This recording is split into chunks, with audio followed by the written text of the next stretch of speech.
Last video में हम बात किए थे आपके प्लांट्स में सेक्सुअल रिप्रोडक्शन के बारे में। एक चीज रह गया था, दैट वाज अ सीड। तो सबसे पहले सीड क्या है? Seed is a developed ovule, है ना, which on germination gives rise to new plants। ठीक है, तो seed is a developed ovule which on germination gives rise to new plant. तो जर्मिनेशन क्या है? जर्मिनेशन इज द प्रोसेस, है ना, by which when a seed gets favourable conditions. Germination is a process by which seeds give rise to new plants, है ना, under favourable conditions. Favourable condition क्या है बाबू? तो फेवरेबल कंडीशन आपको हम तब बोलते हैं जब किसी भी ऑर्गेनिज्म को एनवायरनमेंट में रहने के लिए उसका अपना फेवरेबल कंडीशन, मतलब जैसा चाहिए उसको वैसा एक्सटर्नल एनवायरनमेंट और सारा का सारा उसका necessities, basic necessities for living उसका पूरा होता है। ऐसे कंडीशंस को हम फेवरेबल कंडीशन बोलते हैं। तो किसी प्लांट के लिए फेवरेबल कंडीशन क्या है बताओ? ऑब्वियसली सनलाइट मिलना, वाटर मिलना, है ना, सॉइल होना चाहिए न्यूट्रिएंट्स के लिए, ठीक है, एयर होना चाहिए प्रॉपर। तो ये चारों चीज अवेलेबल होंगे तो हम क्या बोलेंगे कि हाँ भाई उस सीड का जर्मिनेशन के लिए अब मेरा फेवरेबल कंडीशन है। ठीक है, अनफेवरेबल कंडीशन क्या होता है? अनफेवरेबल कंडीशन, इसमें से जब कोई भी एक चीज मिसिंग रहेगा then that is the unfavorable condition for the germination of that seed। ठीक है, तो जैसे अनफेवरेबल कंडीशन कब हुआ? हम मान लेते किसी दुकान से आप चावल खरीद कर लेकर आए, आप गेहूं खरीद कर लेके आए, तो क्या होगा? क्या वो उस समय नया प्लांट को बनाएगा? क्या उस समय वो सीड जर्मिनेट करता है? नहीं करता है। क्यों? क्योंकि आप उसको सूखे में रहते हैं, उसको आप पानी नहीं लेने देते हैं। ठीक है, लेकिन वही अगर आप चना है, चना भी वैसे ही हो गया है ना, ऐसे जर्मिनेट नहीं करता है। जर्मिनेट कब करता है? उस चने को जब आप पानी में डाल दीजिए, जब पानी में डाले तो उसको लाइट मिल रहा है ना, उसको मॉइस्चर मिल रहा है उस चने को, और क्या मिल रहा है? विंड, एयर मिल रहा है। तो सब चीज जब उसको मिल रहा है तो फिर वो अंकुरित होने लगता है ना, दैट सीड स्टार्ट्स जर्मिनेटिंग। फिर उसको जब आप मिट्टी में लगा देंगे तो वो पूरी तरह से आपका फिर प्लांट बनाने लगता है। तो this process is known as germination. Next आते हैं पार्ट्स ऑफ अ सीड। ठीक है, नेक्स्ट हम आते हैं parts of a seed. Parts of a seed, तो सीड का 3 पार्ट होता है आपका। ठीक है, पहला होता है आपका एम्ब्रियो, दूसरा होता है आपका कॉटिलेडन्स, ठीक है, एंड तीसरा होता है आपका सीड कोट। ठीक है, embryo, cotyledon and seed coat. तो कॉटिलेडन क्या होता है आपका? कॉटिलेडन को हम सीड लीफ भी कहते हैं। ठीक है, अब हम देखते हैं ये जो सीड का पार्ट होता है ओव्यूल के किस किस पार्ट से डेवलप करता है। ठीक है, ओव्यूल के किस किस पार्ट से डेवलप करता है। तो हम यहाँ एक ओव्यूल बना लेते हैं।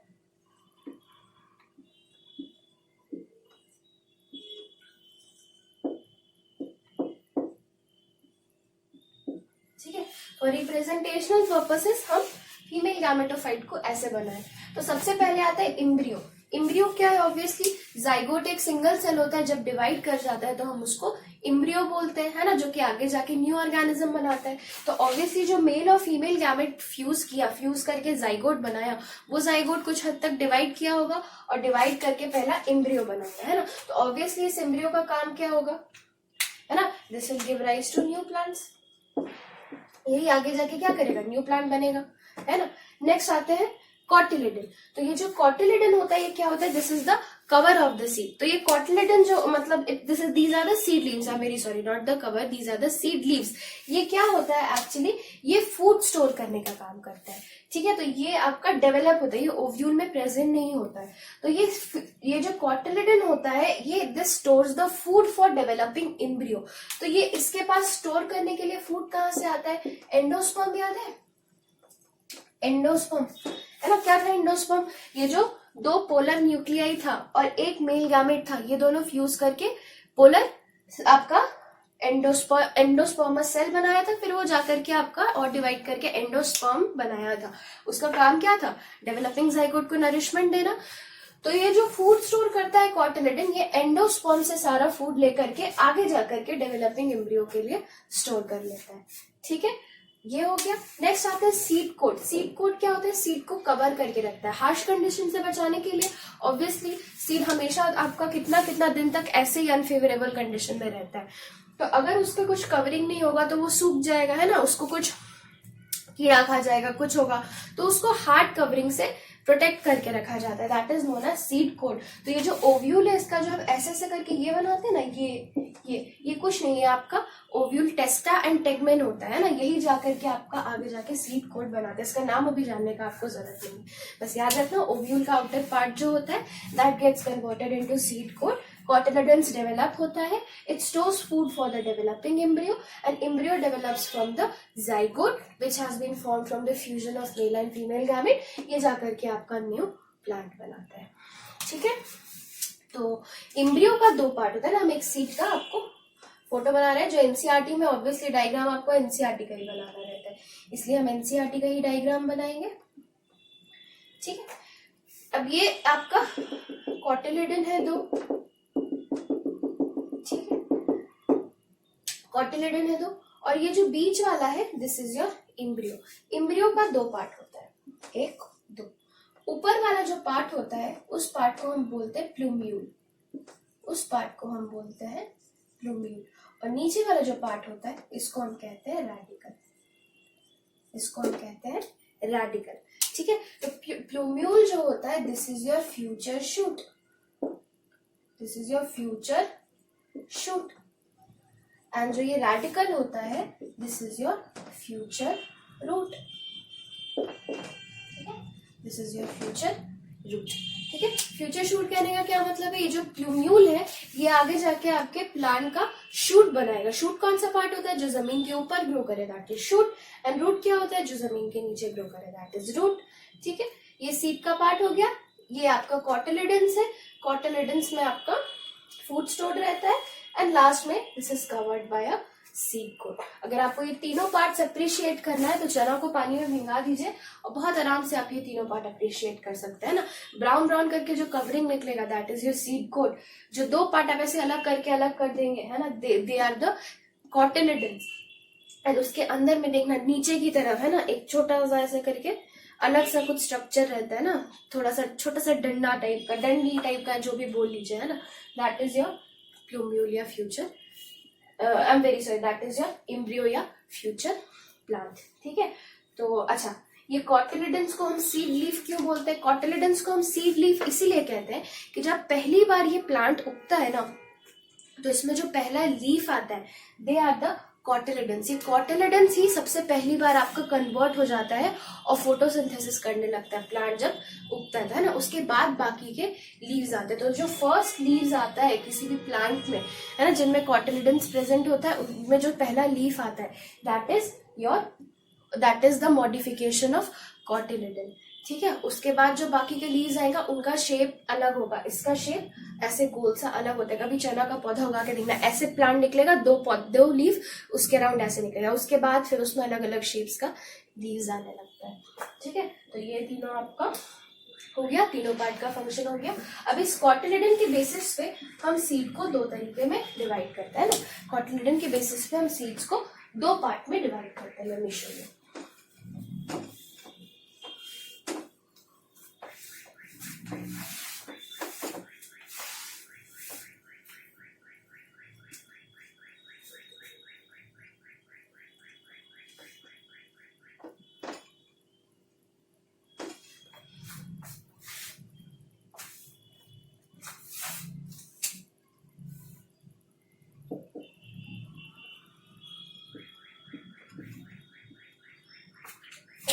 दो तरह के प्लांट होते हैं कॉटिलिडन्स के बेसिस पे, एक होते हैं मोनोकॉट और दूसरे होते हैं डाइकॉट्स, है ना। फुल फॉर्म इसका होता है मोनोकॉटिलिडन्स,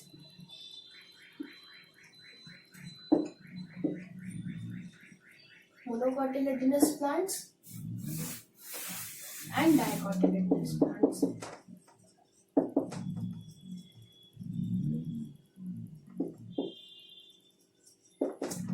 ठीक ठीक है, मोनोकॉटिलेडनस प्लांट्स एंड डाइकॉटिलेडनस प्लांट्स। तो ये होते क्या है, mono comes from the word one.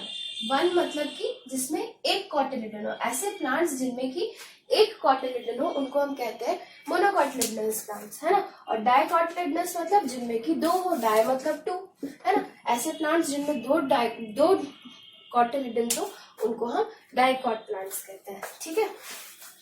तो मोनोकॉट का एग्जांपल दो, ऐसी चीज जिसको तुम आराम से दो टुकड़े में नहीं तोड़ पाओ, बिना तोड़े नहीं तोड़ पाओ, है ना। उसका एग्जांपल क्या हो जाएगा आपका, राइस, व्हीट एक्सेट्रा, ठीक है।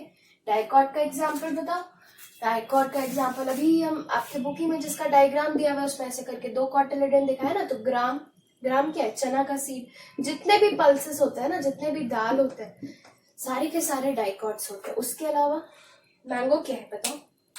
मैंगो इज अ मोनोकॉट और mango is a dicot. Mango क्या है, तो मैंगो जो है आपका दैट इज अ डाइकॉट, ठीक है।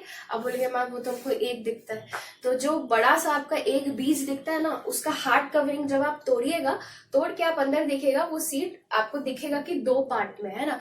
ये आप कब अप्रिशिएट कर सकते हैं, गर्मी के सीजन में जब कच्चा आम का अचार डलता है ना, तब आपकी मम्मी जब कटवाती होगी तो उसमें अगर आप देखना, कभी ट्राई करना पूरा बीज निकालने का एक कच्चे आम में से, है ना। तो उसका बाहर वाला जो टफ कवरिंग होता है उतना टफ नहीं रहता है, तो वो कट जाता है। उसके बाद देखना जो पूरा इंटैक्ट बीज निकलेगा, आप उसको दो पार्ट में तोड़ सकते हो। उसमें काफी अच्छे से बड़ा सा प्लूम्यूल भी दिखता है ना, क्योंकि उतना बड़ा सीड होता है। प्लूम्यूल कहना मेरी सॉरी, इम्ब्रियो भी दिखता है। उतना बड़ा सा सीड होता है तो आपको इम्ब्रियो भी काफी अच्छे से अप्रिशिएट होता है, ठीक है। तो ये दो तरह के आपके सीड्स हो गए। तो यहाँ पे हम सीड्स खत्म करते हैं, ठीक है। Seed is an important topic. क्या क्या प्लूम्यूल बनाता है, रूट रेडिकल प्लूम्यूल आपका फ्यूचर शूट होता है, रेडिकल फ्यूचर रूट होता है। उसके साथ आपका कॉटिलेडन का फंक्शन क्या होता है ना, जर्मिनेशन का डेफिनेशन, ये सब आपका इम्पोर्टेंट है, ठीक है। यहाँ पे हम ये खत्म करते हैं and let us start with human reproduction.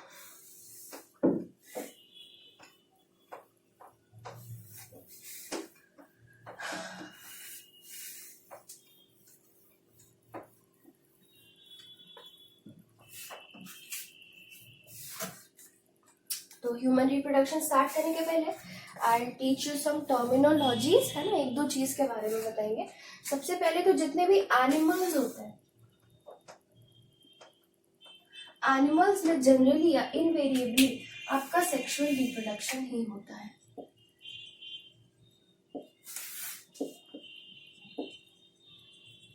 ना। एनिमल्स में आपका सेक्सुअल रिप्रोडक्शन ही होता है।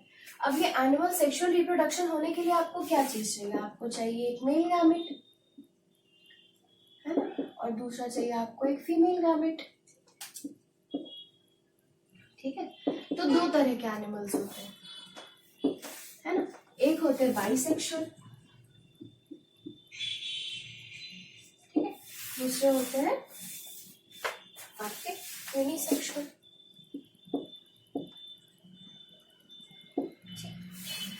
बाइसेक्सुअल वो एनिमल्स होते हैं जिनमें कि मेल फीमेल पार्ट दोनों होता है ना। दोनों मेल फीमेल पार्ट होगा तो क्या होगा, मेल गैमेट और फीमेल गैमेट आपका दोनों बना पाएगा, है ना। ऐसे एनिमल्स को हम कहते हैं बाइसेक्सुअल। बाइसेक्सुअल का दूसरा नाम होता है हर्माफ्रोडाइट। एनिमल्स जो बाइसेक्सुअल होते हैं हम उनको हर्माफ्रोडाइट भी कहते हैं, ठीक है। हर्माफ्रोडाइट, इसका एग्जाम्पल दे दो। सबसे कॉमन अर्थवर्म, ठीक है। यूनिसेक्सुअल में आते हैं। यूनिसेक्सुअल एनिमल जनरली जितने भी एनिमल्स होते हैं दे आर यूनिसेक्सुअल। याद रखना, हर कोई अपना फंक्शन के लिए स्पेशलाइज होते जाते हैं वेरिएशन के साथ। तो जितने भी जनरली हमको हायर एनिमल्स दिखते हैं दे ऑल आर यूनिसेक्सुअल, है ना। एग्जाम्पल ह्यूमंस सबसे इजी, बर्ड्स, ठीक है, रेप्टाइल्स।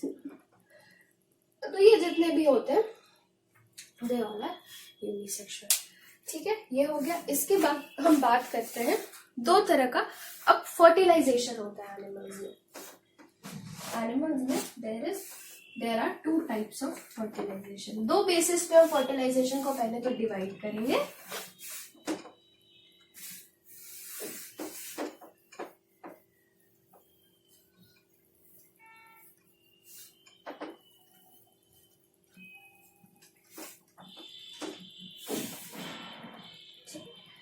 सबसे पहले हम फर्टिलाइजेशन को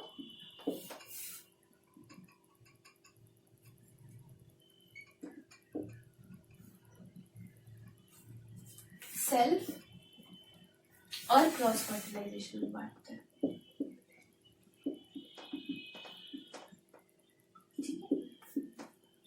सेल्फ फर्टिलाइजेशन कब बोलते हैं? जब अपने जैसे प्लांट्स में था, है ना, cross pollination and self pollination, उसी तरह से एनिमल्स में भी होता है self fertilization and cross fertilization. Self fertilization हम कब बोलते हैं? जब आपका एक ही ऑर्गेनिज्म, है ना, उसी में मेल फीमेल गैमेट बना और उसी में आपका नया ऑर्गेनिज्म भी बन गया। That type of organism is called as that type of fertilization is called as self fertilization, है ना। तो सेल्फ फर्टिलाइजेशन होने के लिए आपको जरूरी क्या है? एनिमल जो आपका हो वो ऑब्वियसली बाइसेक्सुअल ही होना चाहिए, है ना। बाइसेक्सुअल नहीं होगा तो आपका सेल्फ फर्टिलाइजेशन कैसे हो पाएगा? नेक्स्ट आते हैं क्रॉस फर्टिलाइजेशन पे। क्रॉस फर्टिलाइजेशन आपका उस टाइप का फर्टिलाइजेशन होता है जिसमें उसी ऑर्गेनिज्म में नहीं हो, है ना, मतलब दूसरे ऑर्गेनिज्म के पास गैमेट जाए और तब जाकर के उस ऑर्गेनिज्म में फर्टिलाइजेशन हो, ठीक है। इसका एग्जांपल जितने भी यूनिसेक्सुअल एनिमल्स होते हैं सबके सब क्रॉस फर्टिलाइजेशन, है ना, कि मेल है वो स्पर्म डोनेट किया तो उसके बॉडी में फर्टिलाइजेशन नहीं हुआ, फीमेल के पास जाके हुआ, है ना। तो जितने भी यूनिसेक्सुअल एनिमल्स है सारे के सारे ये हो जाएंगे। इसके अलावा कई बाइसेक्सुअल एनिमल्स जो होते हैं, है ना, वो भी आपका क्रॉस फर्टिलाइजेशन शो करते हैं। जैसे कि अर्थवर्म हम जो बताए थे, है ना, अर्थवर्म में भले ही दोनों का दोनों गैमेट एक ही में बनता है लेकिन उसमें फर्टिलाइजेशन क्रॉस होता है, याद रखना, है ना, सेल्फ फर्टिलाइजेशन नहीं होता है, ठीक है। तो this was the first classification of fertilization. एक और क्लासिफिकेशन है नेक्स्ट फर्टिलाइजेशन का।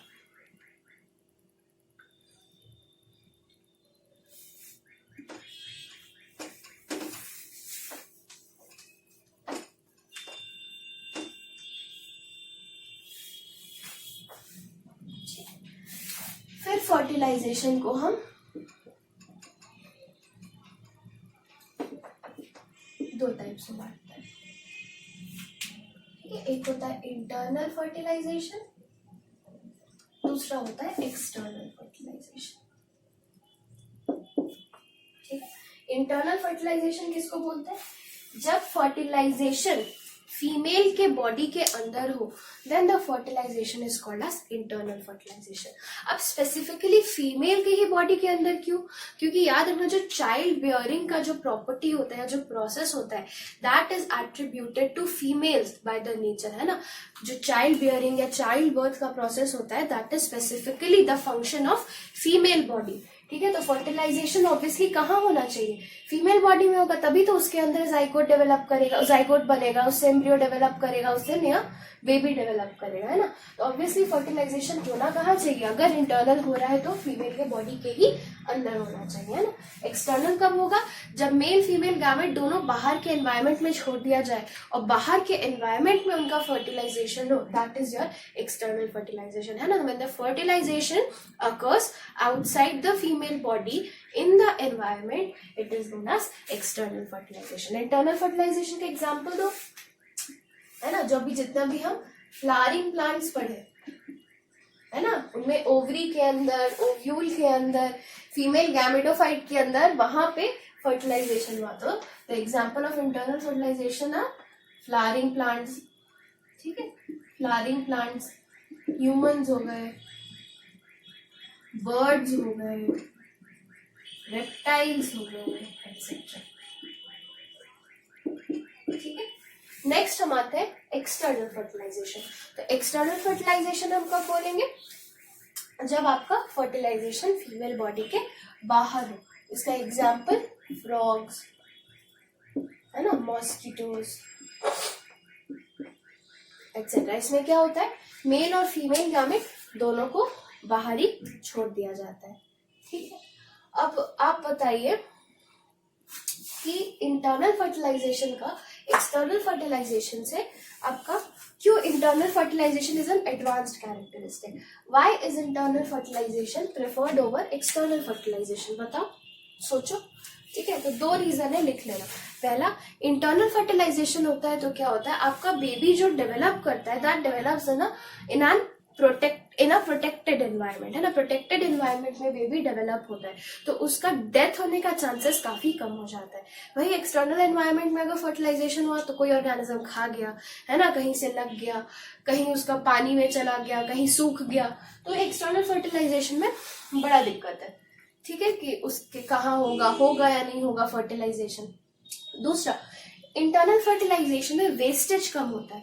वेस्टेज कैसे कम होता है आप सोचिए, एक्सटर्नल फर्टिलाइजेशन जो है उसमें मेल फीमेल गैमेट दोनों को बाहर छोड़ा जा रहा है, तो दोनों को अगर बाहर छोड़ा जा रहा है तो हमको बहुत ज्यादा नंबर्स में मेल और फीमेल गैमेट बनाना पड़ता है। क्यों? क्योंकि कितना का आगे जाके फर्टिलाइजेशन होगा वी डोंट नो, है ना, हो सकता है जितना बना उसका का 25% का फर्टिलाइजेशन हो पाया, अब उसमें से 25% ही सरवाइव किया।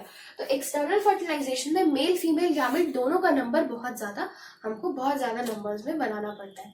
इंटरनल फर्टिलाइजेशन में फीमेल गैमेट के लिए एटलीस्ट ये वाला चीज आपका ओवरकम कर लिया गया है। कैसे ओवरकम किया गया है कि internal fertilisation since female body के अंदर हो रहा है तो फीमेल गैमेट का एक स्पेसिफिक जगह हो गया कि भाई हम तो यहीं रहेंगे, है ना, मेल आएगा उसके पास, है ना, हम आपको लास्ट वीडियो में भी बताए मेल का आना is always the characteristic in biology. ठीक है, तो फीमेल गैमेट जब एक ही जगह पे रहेगा तो क्या वहां पे बहुत सारा फीमेल गैमेट बनाने का जरूरत है? ऑब्वियसली नहीं है, एक भी रहेगा तो आपका फर्टिलाइजेशन हो जाएगा ना। तो जैसे ह्यूमंस में क्या होता है कि एक ही फीमेल गैमेट एक बार में एक ही ओवम प्रोड्यूस होता है, बहुत सारे स्पर्म्स आपके आते हैं, क्योंकि कितने स्पर्म्स पहुंच पाएंगे ये नहीं पता, तो एटलीस्ट फीमेल गैमेट का तो जो वेस्टेज है वो इंटरनल फर्टिलाइजेशन में कम हो जाता है। अच्छा, इसके साथ एनिमल्स के लिए हम फीमेल गैमेट को एग या ओवम कहते हैं। ठीक है, इनफैक्ट प्लांट्स में भी या पूरे बायोलॉजिकल वर्ल्ड में फीमेल गैमेट को हम एग या ओवम के नाम से ही जानते हैं। मेल गैमेट का नाम अलग अलग होता है। मेल गैमेट को एनिमल्स के लिए हम स्पर्म बुलाते हैं, है ना, मेल गैमेट को एनिमल्स में हम स्पर्म्स बुलाते हैं। ठीक है, यहाँ हो गया। एक और चीज बचा जो इस वीडियो में हम आपको बताएंगे, that is those are oviparous and viviparous animals.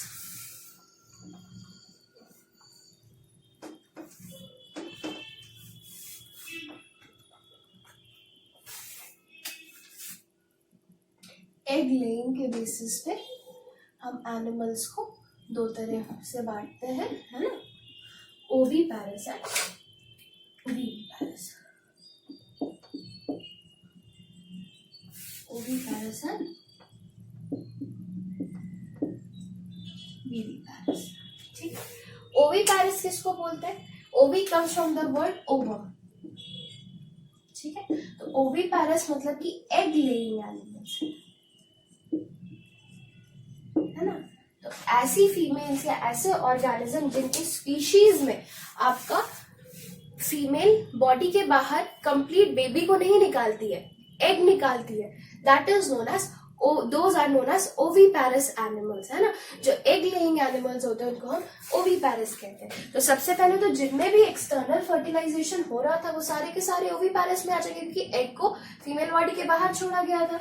ठीक है, तो इसका एग्जाम्पल क्या हो गया आपका? फ्रॉग्स हो गए, ठीक है, मस्कीटो हो गया आपका।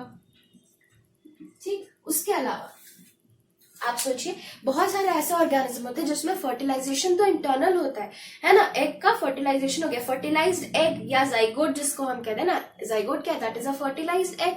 मेल गैमेट जब आप करके एग को फर्टिलाइज कर दिया, दैट इज फर्टिलाइज्ड एग। तो फर्टिलाइज्ड एग जब आपका फीमेल बॉडी के अंदर ही बनता है लेकिन फिर भी उसका डेवलपमेंट कंप्लीट नहीं होता है और उसको फर्टिलाइज्ड एग या जाइगोट के ही फॉर्म में उसको फीमेल बाहर छोड़ देती है, तो उसमें भी आपका ओविपैरस एनिमल्स हो जाएगा। एग्जाम्पल क्या? जितने भी बर्ड्स होते हैं, जितने भी रेप्टाइल्स होते हैं, ठीक है, जैसे कि स्नेक्स, वो सारे के सारे आपके ओविपैरस हो गए। विविपैरस मतलब कि डायरेक्टली जो ऑर्गेनिज्म को अपने बॉडी से बाहर निकाला है, they are known as viviparous animals, है ना। जैसे कि एग्जाम्पल बताओ, ह्यूमंस कंप्लीट डेवलपमेंट के बाद बेबी को बाहर निकाले, ठीक है, ह्यूमंस हो गए, लायन हो गया, काऊ हो गई, है ना, गोट हो गई, एक्सेट्रा। ठीक है, तो यहाँ आपका जितना भी इंट्रोडक्शन था वो खत्म होता है। अच्छा, एक और चीज, one more thing, that is ओवोविविपैरस।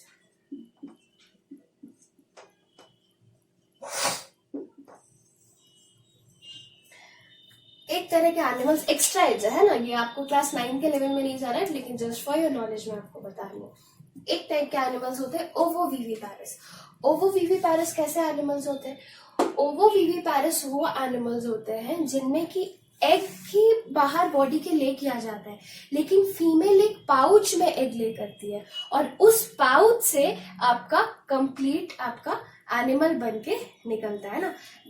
Those animals are known as ovoviviparous animals, है ना। उनमें एक्चुअली क्या होता है कि वो जो पाउच होता है फीमेल बॉडी के अंदर होता है, लेकिन development is from the yolk sac. अब आप समझिएगा, है ना। समझना क्या है कि ओविपैरस एनिमल्स जो होते हैं उनके एग में एक पार्ट प्रेजेंट रहता है दैट इज नोन एज योक, है ना। उनके एग में एक पार्ट रहता है जिसको कहते हैं हम योक। एग योक सब कोई जो लोग नॉन वेजिटेरियन है they know the yellow part of the egg is known as yolk. तो वो जो योक होता है that is the food for developing embryo, है ना। वो डेवलपिंग इम्ब्रियो के लिए वो फूड होता है ना। ओविपैरस एनिमल्स में ऐसा होता है। विविपैरस एनिमल्स में कैसे न्यूट्रिशन होता है? डायरेक्ट होता है ना। डायरेक्टली फ्रॉम मदर्स ब्लड, ठीक है। डायरेक्टली फ्रॉम मदर्स ब्लड, है ना। इसमें कोई एग योक वोक से नरिशमेंट नहीं होता है। इसमें डायरेक्टली जो बच्चा मदर के अंदर रहता है उसका डायरेक्ट न्यूट्रिशन मदर के ब्लड से होता है, ठीक है। अब ओवोविविपैरस एनिमल्स में क्या होता है कि बच्चा जो होता है वो तो पूरा कंप्लीट डेवलपमेंट के बाद मदर उसको बाहर एनवायरमेंट में छोड़ती है, लेकिन उसका जो नरिशमेंट होता है दैट इज फ्रॉम योक। तो अब आप बताइए, ठीक है, बन के कौन निकल रहा है बाहर? विविपैरस, है ना। बन के कौन निकल रहा है? आपका पूरा का पूरा इंटैक्ट बच्चा, है ना। लेकिन उसका नरिशमेंट कैसे हो रहा है? एग योक से हो रहा है। ऐसे एनिमल्स को हम कहते हैं ओवोविविपैरस। इसका बहुत अच्छा एग्जांपल है शार्क, है ना। जितने भी शार्क्स होती है ना, फिशेस जनरली एग लेइंग होती है, लेकिन जो शार्क्स होती है फिशेस में, है ना, वो आपका ओवोविविपैरस होती है। इनमें क्या होता है, एक ब्रूड पाउच होता है ना, एक पाउच होता है जिसमें कि वो अपना एग्स ले करती है और उस पाउच के अंदर बच्चे का डेवलपमेंट होता है। उसका जो डेवलपमेंट होता है that is not from the blood of mother shark, है ना। उसका development is from the egg yolk, जो कि उस पाउच के अंदर जो एग रहता है उससे डेवलपमेंट होता है। तो ऐसे एनिमल्स को हम कहते हैं ओवोविविपैरस, ठीक है। तो आज का लेक्चर यहीं पे खत्म करते हैं। नेक्स्ट वाले वीडियो में हम आपको मेल और फीमेल रिप्रोडक्टिव पार्ट्स के साथ ह्यूमंस का स्टार्ट करेंगे। ओके।